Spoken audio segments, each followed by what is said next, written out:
No, I know you didn't spank him or anything, but No.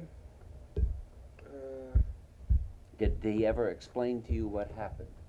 I mean, Yeah, as the events prior to the strike, I related to you just Yes, what right. he Right. gave to us and what other people have given to us. Now, did he ever explain why he came with the overalls and changed in Mr. Blackburn's office and said, I'm going to put on my prison clothes?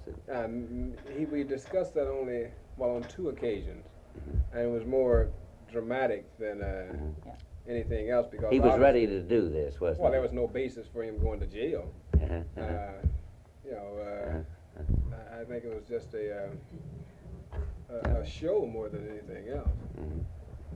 And he wasn't an employee of the city, so what would be the city's reasons for putting him in jail?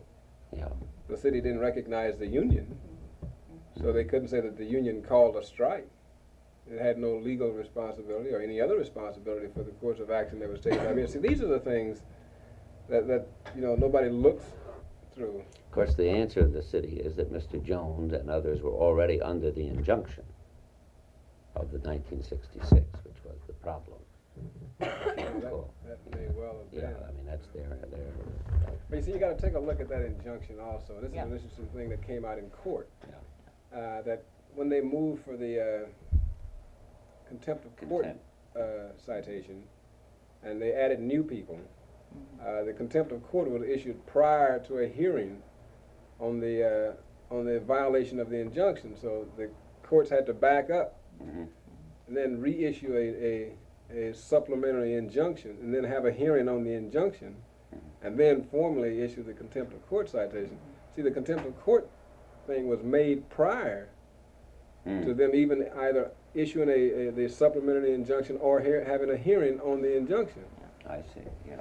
So this was a decision that was made. This is the course of action we're going to take, and so on.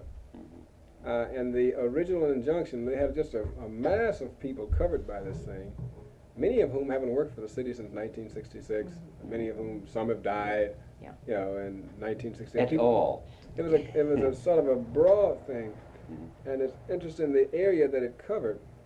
The injunction said that we could not discuss the issues involved in the strike with anybody.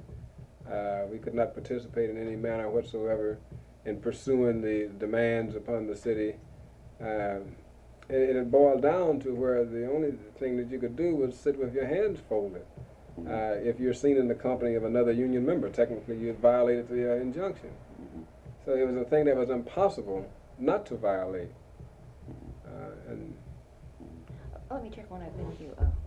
Who exactly came in from the union? You came in, Mr. Worf was in and out, Mr. Champa, who else? Mr. Paisley. He was from the state. He works in the state as a whole. Joe Is Paisley. he headquartered in Nashville? Yes. Yes. Mr. Epps came from Mississippi. And that's about all it was in terms of international staff, except for Mr. Jones here at the local level. Okay. Now, the day that Dr. King was assassinated, or did you meet with Dr. King came in that Wednesday morning? Did you meet with him on Wednesday at all? The day before he was killed? As I recall, I think there was a meeting at a church. Yes. Earlier that day. Reverend Lawson's. Yeah. Where a lot of people were there and you know, discussing and planning for the march. And also there was a meeting scheduled that night at Mason Temple. And that's about the extent of That's it was. That's where he made the speech. Were you at the temple? Yeah. Did the speech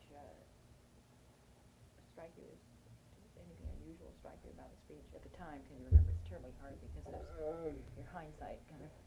You know, that was the mountaintop speech. Yeah, it was, as far as the speeches that I had heard, it was probably one of his greatest speeches in the sense that it had dealt more with his own personal views and his own personal philosophy.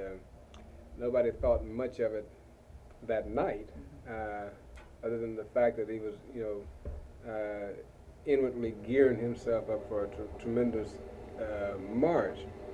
I think what struck people strange was more the introduction Mm.